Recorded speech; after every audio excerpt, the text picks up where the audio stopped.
And we're live. Hi, Ellis. Hi, how are you? Fantastic. It's so nice to see you again. I'm really excited to feature you and Territory Foods in our June Founder Series, where we highlight the stories and the brands, the stories and the people behind the brands that we love. And we love Territory Foods and are really excited to learn more about you. For those out there that don't know what Territory Foods is, do you mind giving me like a 60-second elevator pitch on what it is you guys do? Absolutely. We do so much, honestly. No, Territory Foods is a direct-to-consumer platform where we curate chefs and restaurants in your locality and we help them make you really great, healthy food. And essentially, our thesis is that by eating delicious food that is healthy, you can elevate your overall health and wellness without being focused on it. And you can live this idea of a life with bounty and not restriction. And this is like an amazingly special idea in health and wellness. So much of the conversation is like, take this out, take that out, and really focus on it. And don't get me wrong, everything that we have is free of gluten, sugar, and dairy. So if you're looking to eat a very, very clean lifestyle, you definitely want to come to us. But what we do is create an environment that's really positive. And it's about living a better life through food that's delicious and healthy, where we take care of the health. The chefs take care of amazing crafting, and you just get to come and play and explore. So really helping people change their lives through healthier eating without a lot of like mental load. Amazing. And curious, I know you were not the founder, but you have been at the company for a couple of years now. Yeah. Curious to hear about both the founding story behind Territory Foods, as well as how you came into this role as the CEO. Yeah, absolutely. And I love Territory's founding story because I'm an entrepreneur, and from the beginning, Territory has had this absolutely amazing product market fit. So Territory was founded in 2012 by a software entrepreneur named Patrick Smith, very, very smart guy who was looking to make a change in his life. And so he started doing CrossFit. And at the time, high intensity interval training and CrossFit was really, really taking off. It was this massive movement and lifting heavy things. And he was really in love with it. And he knew he needed to eat well to get the full results of CrossFit. He knew he needed to eat paleo. And Patrick was a software engineer, so he was not going to make his own food and like cook it every night and all those things. He didn't have the time. And so he said, there's got to be a better way. He goes to Craigslist, because that's the best technology at the time. And he literally just looks for someone in the Virginia area, which is where he was living, who was making paleo food. And he found Territory's first chef. And he reached out to her and he said, will you make me paleo food, like meals that I can reheat so I can eat paleo during the week? And she said, I'll make them for you, but not just for you. If you get a couple of other people at your gym to sign up, then I'll deliver them to your gym and, you can eat it all week. And so he went to his gym, and the first week he had, 5 people, 5 became 10, became 20, became a lot of the other gyms in Northern Virginia at that time. And all of a sudden this idea really started to take spark, and it became a business. And I love it because I think when you solve a problem in a really beautiful way with that really strong product market fit, it just gives you a great platform. And it's also the reason that Territory operates through a network of chefs. Patrick was not a chef. He was a software engineer. So he built what he knew could solve his problem, which was software. It's so interesting. And you see companies like RX Bar and Siete who started in a similar way, minimum viable product with a really niche audience. But if they're having the problem, there's a strong chance that others might be experiencing a similar problem, which it sounds like Territory hit the nail on the head. And in the past, I saw Territory Foods distributing through gyms, and I know COVID has disrupted that or changed that up a little bit in terms of the direct to consumer model. But could you speak to the impacts of COVID and maybe the growth that you've experienced or anything else? Yeah, for sure. So actually a little bit more in the founding story, because it kind of leads us to where we are right now. So the business grew really organically in this like paleo CrossFit world. And what was amazing was that paleo became primal became Whole30, and like the aperture started to really grow of all these very different ways of eating. And in the early days of Territory, they were actually, we'd call them like food tribes or like intentional eaters. And it's like very clunky language, but it was basically people who had stepped outside the mainstream of eating. It was like the moment that the consumer flipped over the box of Kraft macaroni and cheese and said, why are there so many ingredients in this thing? And so it had grown really big, and obviously plant-based came in the 2018, early 2019 time.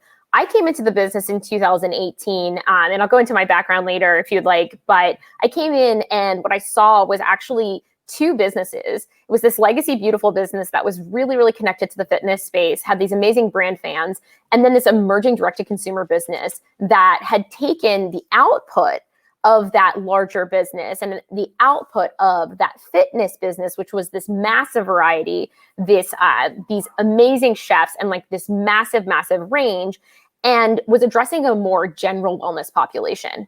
And these were folks that were more working professionals, look a lot like me and you, quite frankly, working professionals, not a lot of time, people who said, I'm not willing to compromise quality because I deserve to eat something really great, but I need to eat a little healthier.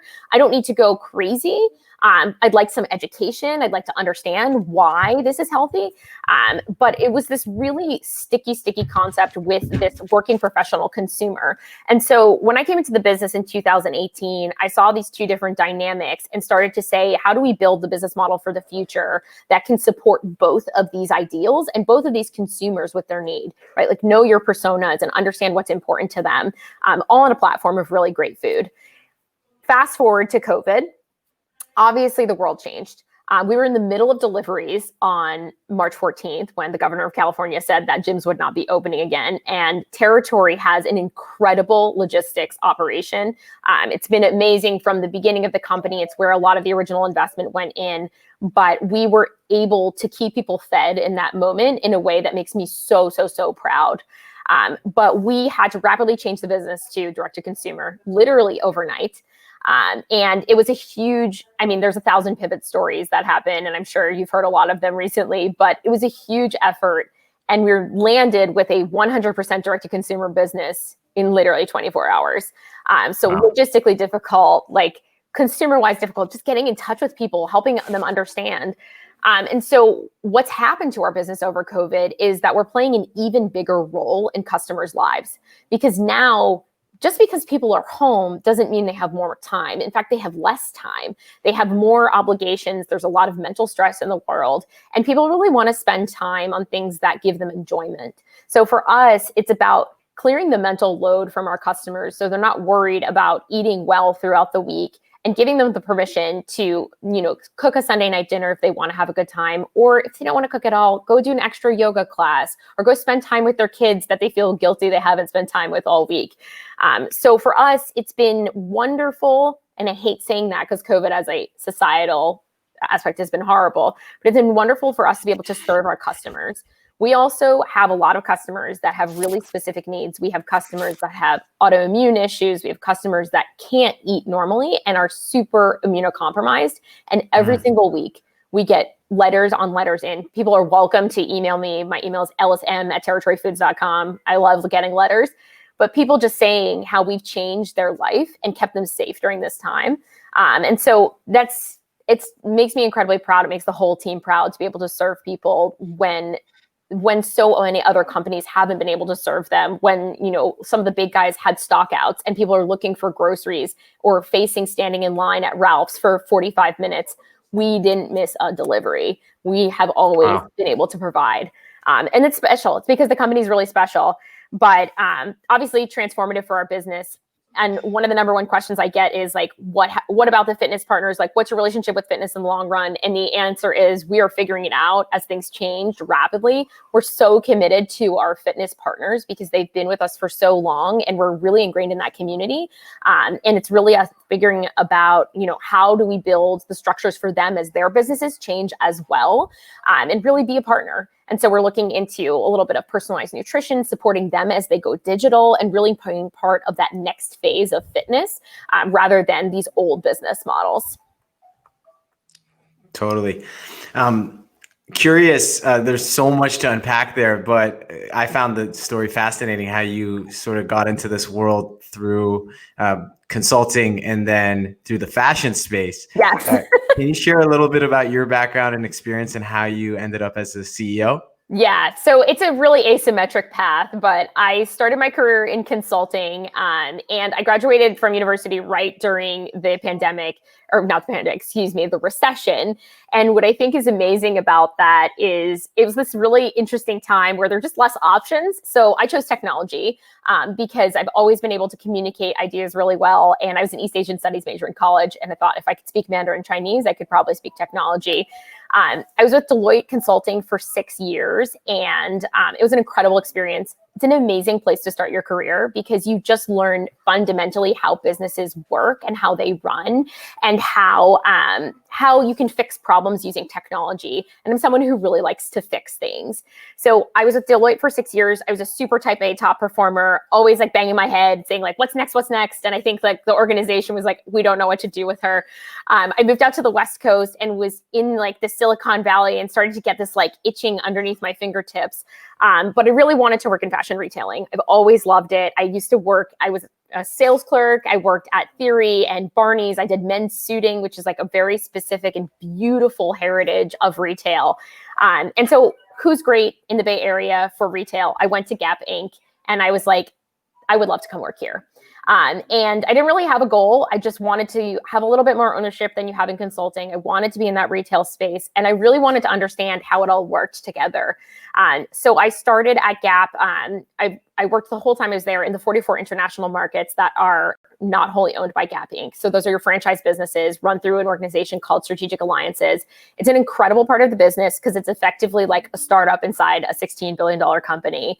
And I started in finance, then I went to logistics strategy, then I went to product operations, and basically had the opportunity to be a part of one of the biggest retail supply chains in the entire world during this really pivotal moment of direct consumer emergence. And I was totally floored by the impact on the retail business. And I was so lucky at Gap. Sean Curran, the EVP of supply chain, I think he's the COO now, was my mentor. And I just saw from the inside these big retail models getting totally disrupted by Everlane, Bonobos, Rothy's, like all of these direct-to-consumer brands. And I was fascinated by why. And the answer was data. And it all went back to data and the fact that as a direct-to-consumer brand, you can access your customer more directly. You can read the data and see what they want and move more with more agility. And you can talk really directly to them as well. Whereas in like traditional retail cycle, there's a lot of different parties that are in between. So I was fascinated by direct to consumer, working in this really interesting international market, and an opportunity to move from San Francisco to London to do international business development. I worked across the Middle East, which is like an incredible place with incredible franchisees that just really know their customers. And they wanted us to use so much more customer data and like bring it all together. And I just said, like, is this really going to work? Will big retail change? I'm not sure. I moved back to, I had lived in London. I moved back to New York. I was working on the product operations side of the house, trying to make the supply chain just shorter, faster, cut POs faster, everything like this. And kind of said, is this what I want to do? Is this where I'm headed in life? We're creating a little bit more waste, which I didn't like. I'm big on sustainability. The retail supply chain by nature has a lot of waste to it. And I said, I want to go to a place that I can use my consumer-led passion and really like figure out what this means for me.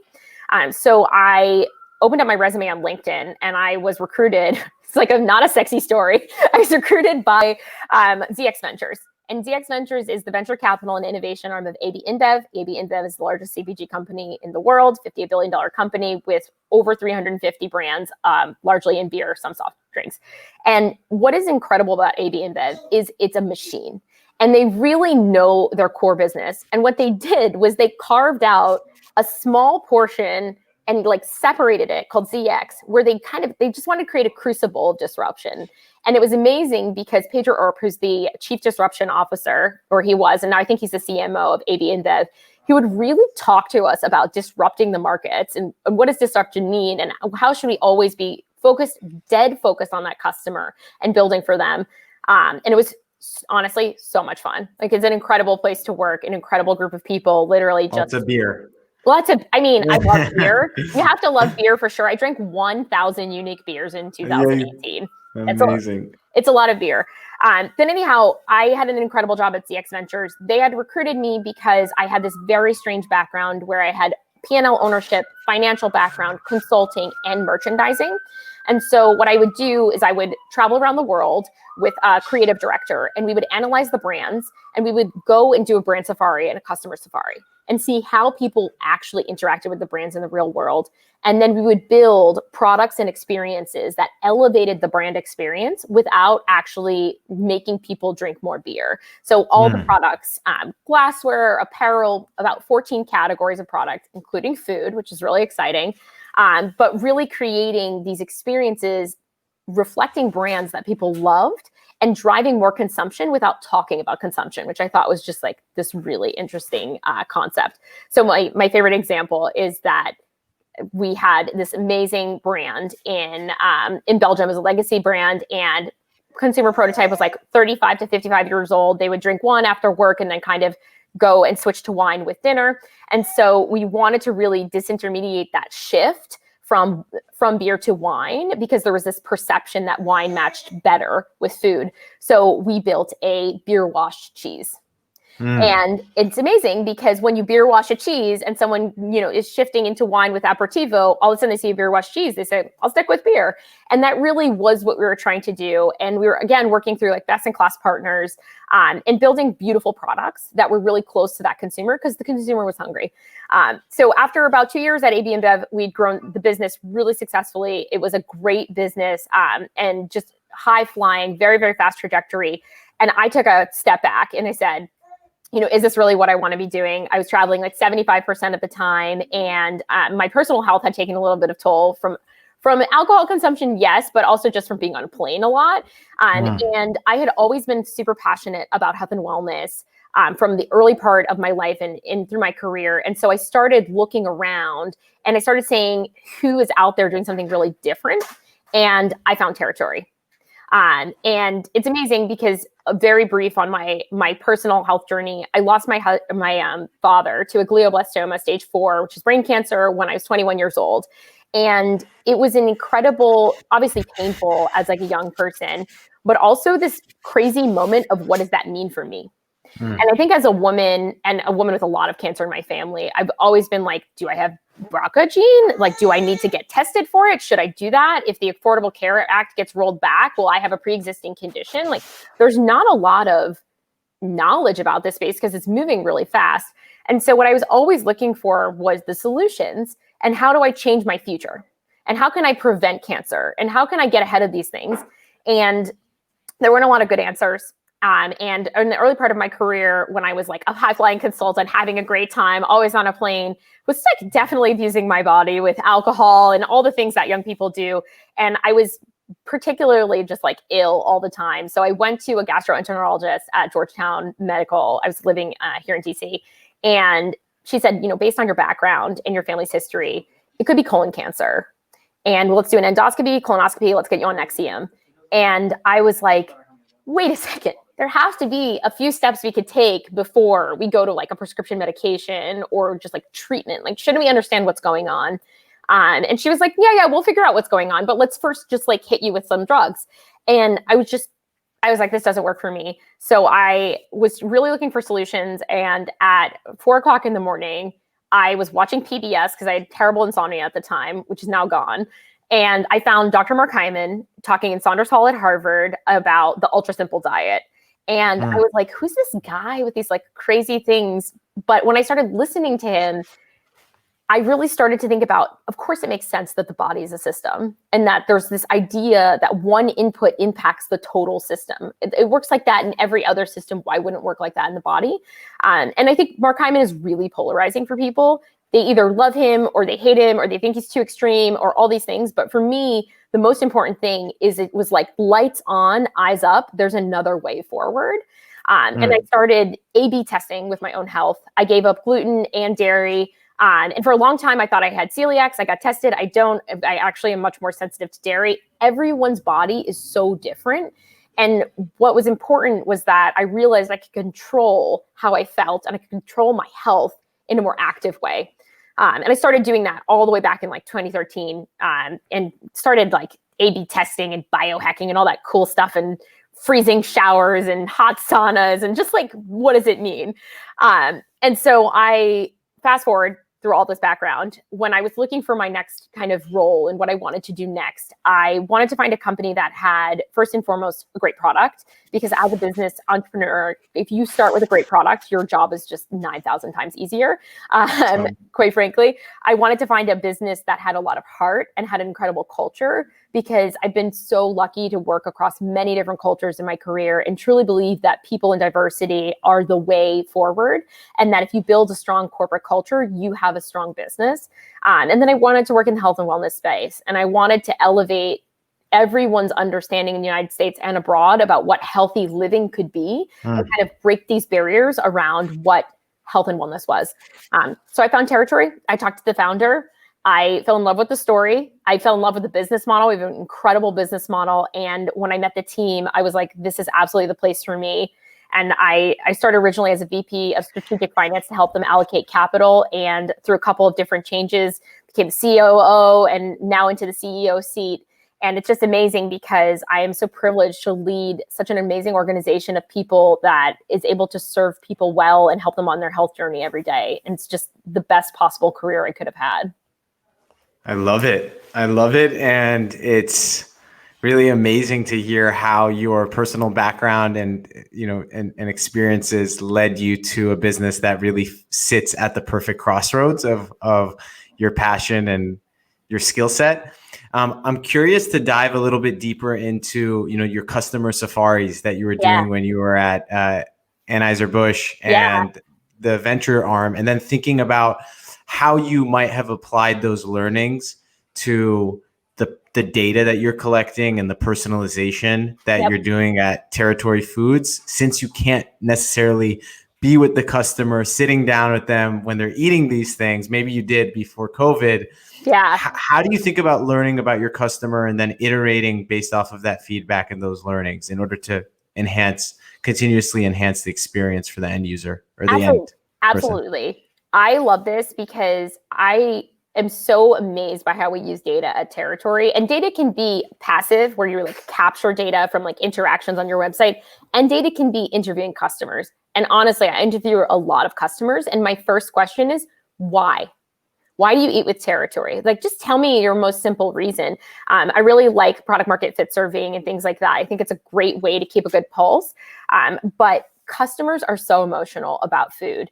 And the prepared food category is the most high emotionality, because you as the consumer didn't do anything to make it. So you had no control. And so you're really, when you receive something, you either love it or you hate it, and you can't really change it. Like when you think about like meal kits or like cooking your own food, it's kind of on you. And then if you don't like what you made, you're kind of like, well, I wish I had done this a little differently. But when you receive something that's fully cooked for you and fully prepared, you have high emotionality. So I think the most amazing thing about Territory's customers is they give us tons of feedback. They give us like active ratings for sure, where they say like, I liked this thing or I didn't like this thing. But we see the most interesting shifts in behavior between what people say and what they do, and what they say they want to achieve, and then how they actually behave. And that allows us to build products and services for them to help them meet their goals. And I think that's really fascinating. So one thing I'll share with you is that, about 9% of our platform self-identifies as vegetarian or vegan. And in the last year, there's been a lot of attention on plant-based eating. We have a lot of plant-based athletes that are part of the Territory family as well, because we're one of the few places where you can get really strong, nutrient-dense plant-based food. We're not talking like little salads. We're talking like food for performance athletes, which we're really proud of. And so it's interesting because when you say like, is plant-based eating like a focus for Territory?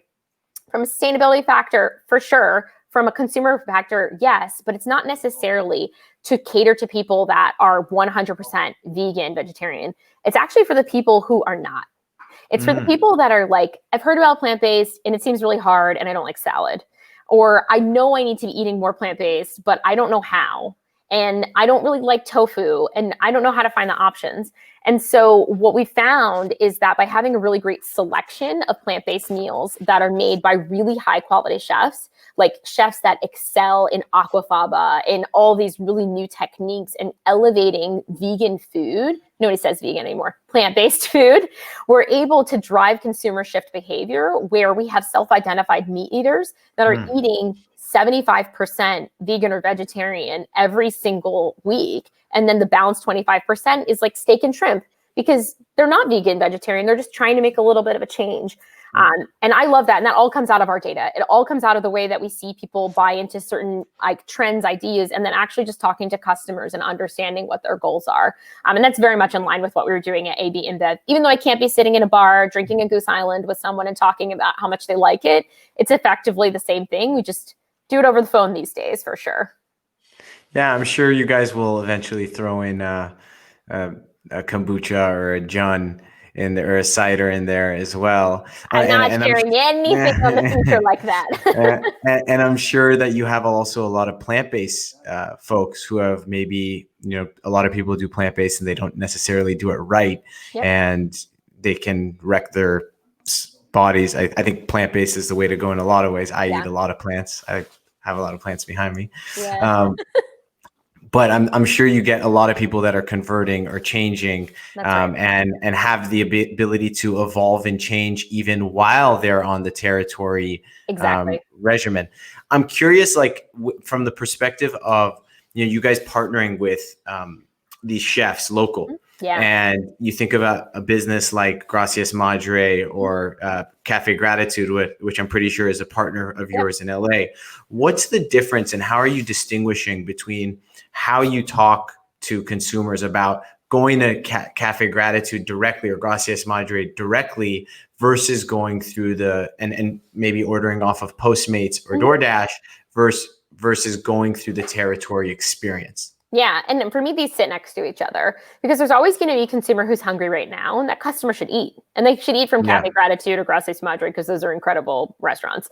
And for us, we're never trying to disrupt that. We're definitely never trying to disrupt the service in the restaurant, because that's really how those brands are built. It's how the chefs build love and connection with their consumer and like really get, connected to their communities. We sit beside it. And what we do is for restaurants, and we work with many, many different restaurants of many different sizes. And it's an incredible privilege because we're talking about an industry where there's not actually been a lot of innovation, and it's pretty much been the same business model. And then all of a sudden they get hit with like Grubhub, Uber Eats, Postmates, and they have to figure it out. So we are so lucky to be working with the restaurant industry in the way that we do, because we're very planful. Territory is a pre-order business. We stand by that because it allows us to consolidate logistics in a environmentally responsible way as well as a cost-efficient way, which is really important. And it allows us to work with restaurant partners to build very, very margin accretive businesses in their business with them, rather than saying, now you're stretching through service, you're doing Postmates / Grubhub, you're doing service and you're also doing territory. We separate that out and we say, let's build this as a separate business for you. Let's take the dishes that you love. Let's make sure they fit territory's health standards, because our biggest reason to be is making sure that our customers can play across the entire platform, just completely free of restriction. But let's bring those concepts and those brands, let's bring your brand to more customers, and let us use our digital platform to amplify you as well and the values that you stand for. And that's amazing. And that's why when we really look for culinary partners, we look for partnership.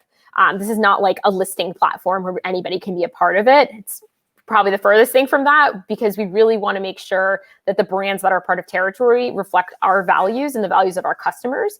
And we're all moving towards this like bigger idea of empowerment of healthy eating. I love it. I'm curious to dive a little bit deeper into Ellis. And you mentioned how your health and wellness journey sort of led you to territory. I'm curious, what are your favorite health and wellness brands outside of your own? Yes. Okay. Well, you can see my little Peloton behind me, so I couldn't not say Peloton. But Peloton is incredible because it's just a bike. But what they did was they created community, and they created a really flashy, amazing brand. I used to live literally 3 blocks from the Peloton studio in New York City. And I think I went in like once or twice. I was a SoulCycle fan. But what they did was they managed to bring boutique fitness into the homes of millions of Americans. And that's incredible. And they did it through community.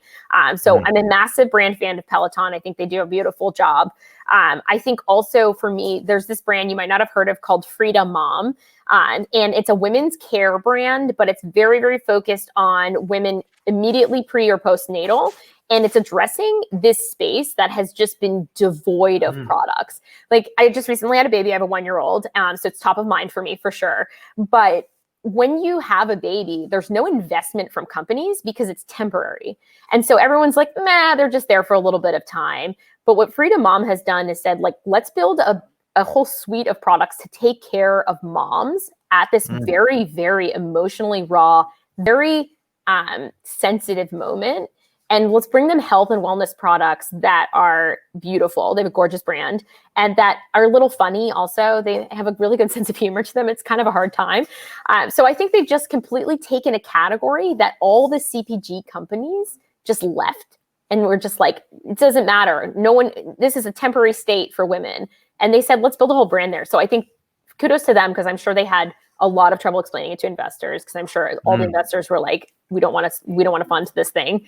And then lastly, I can't not mention Thrive Market. I'm a massive Thrive Market fan and I'm a massive Thrive Market customer because I think what they've done is really similar to what we try to do by creating a curation platform where it's like everything you get here is going to be healthy. But I will tell you, for me, the direct-to-consumer space, the hardest thing is brand because everything is commoditized on the internet.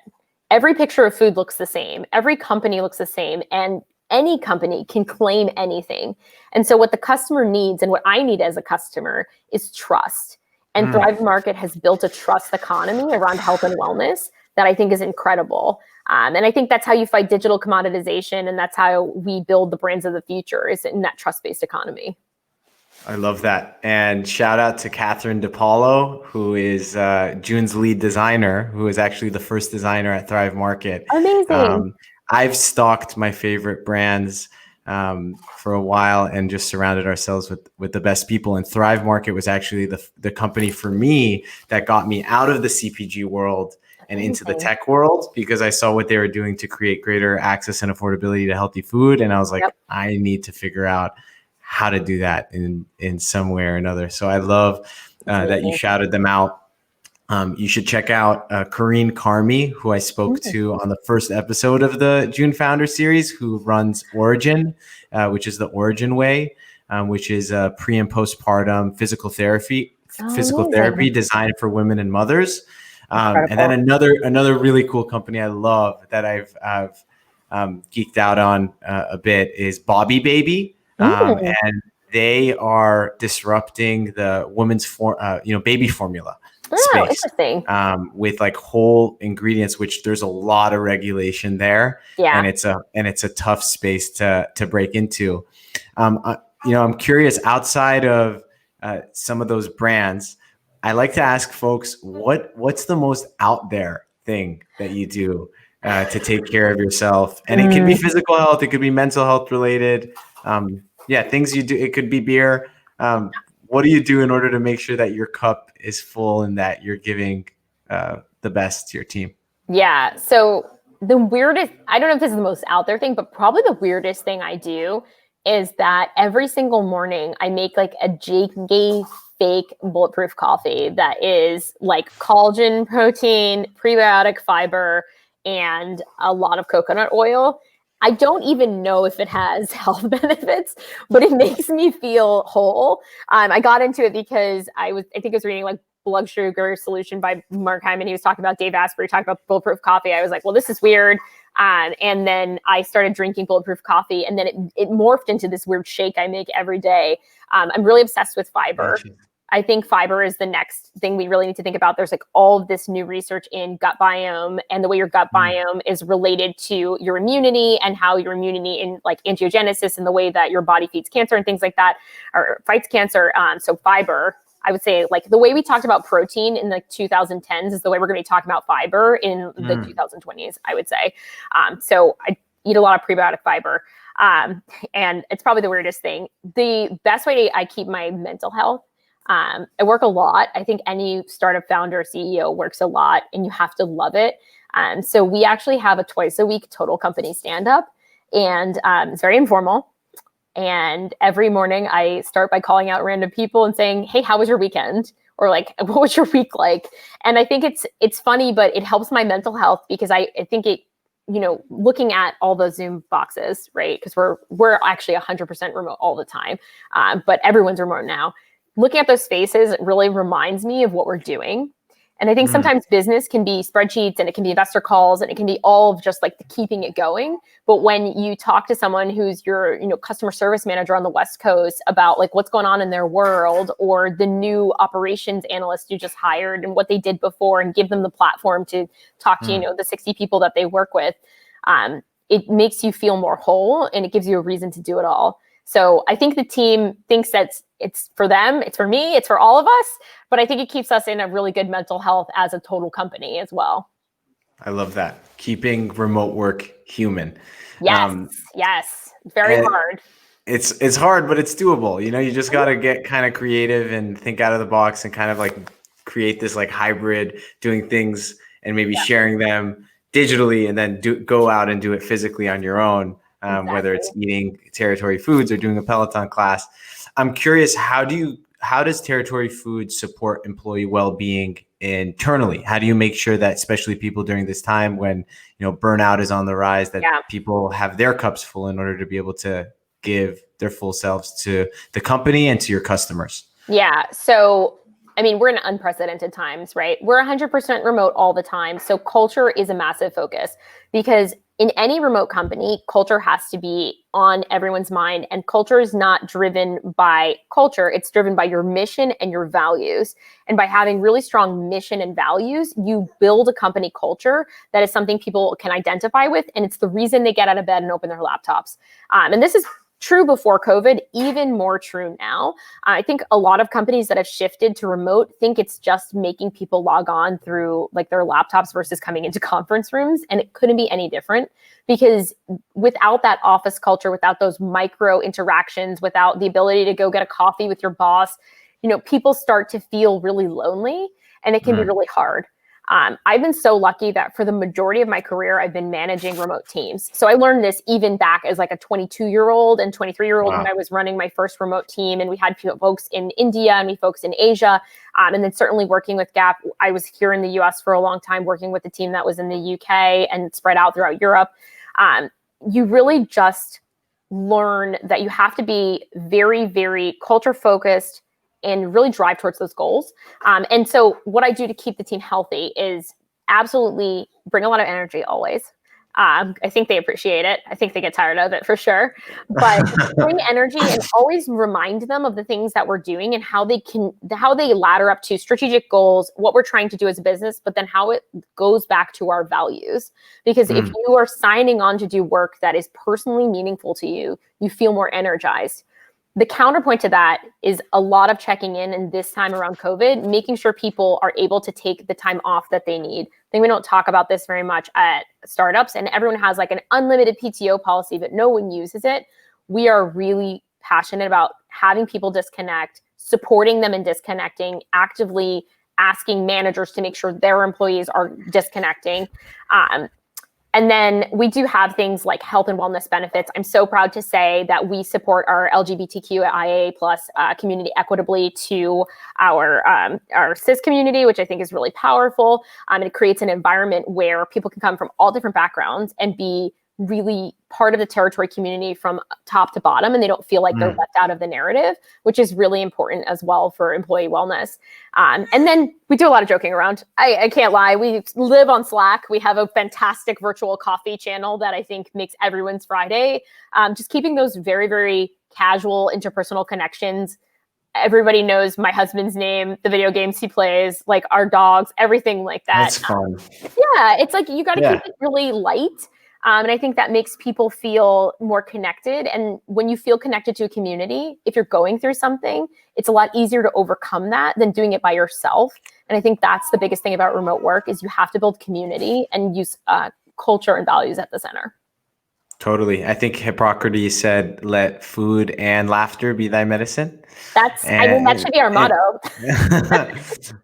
And I love the focus on inclusion, on energy. JOON actually means energy and life in Farsi. And my own like health and wellness journey was always to like optimize my own energy, because I think and that started for me with food, because I realized I would eat certain things and it would just absolutely crush my energy, and other things I would eat after like a full lunch or dinner, and I would be like, wow, I actually have more energy from this food. So that's another reason I'm a big fan of the work you're doing. And we're running out of time, but I'm really curious as we think about the future and so much innovation in the food and tech world. What gets you most excited when you think about the future of, I don't know, personalized nutrition and food more broadly?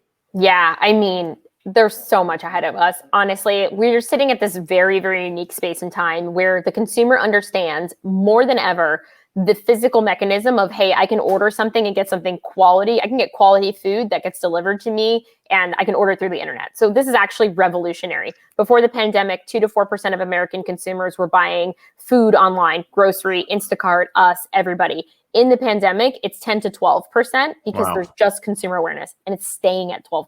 So number one thing investors always ask me, like, is it going to fall off? Similar to fashion retailing, once people go online, they stay online for the shopping experience, and what they're looking for in store is like more experiential. And for me, the parity is a restaurant, right? People are still going to go out on a Saturday night, have a glass of wine with their partner when we can go have a glass of wine and eat a really great pizza. We're not trying to stop that. We need that in our lives. We all need that in our lives.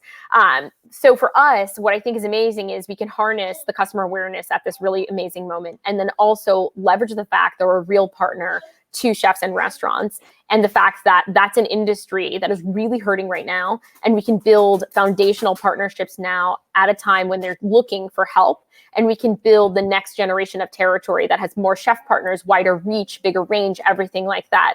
And what's special is that we do this all with so much education on our side, so much data about health and wellness expertise. We just launched a partnership with Dr. William Lee, the author of Eat to Beat Disease, which is about how you can fight cancer with very, very simple changes to your diet. He's incredible, so smart. And we're always trying to feed our customers more than just food. We want to feed them education. We want to help them on their journey. We want to empower them in their everyday lives. We're never just trying to sell you a box of food. And I think that's really where we're focused for 2021 and beyond, is just on that mission of empowering people in the everyday and looking at the new ways that they need support and coming in quickly with the products and services that help build their lives out. Beautiful. Ellis, you're awesome. Thank you. I'm sold on Territory Foods. I can't wait to order and get my first meals. Love the mission and the community factor, and a beautiful blend of, I think, like art and science, from like the logistics that you guys have to just and the focus on science when it comes to diet, to the focus on just like deliciousness is like something that you said to me in the first time. Like, it has to be delicious. If it's not delicious, you'll never stick with it. Like, that's the answer. It's very simple. Well, thank you so much for having me. I really appreciated our conversations, and it's wonderful to be able to talk to your audience as well. Thank you. Thank you so much. Excited for more. Amazing. Thank you so much. Have a good one. You too. Bye. Cheers.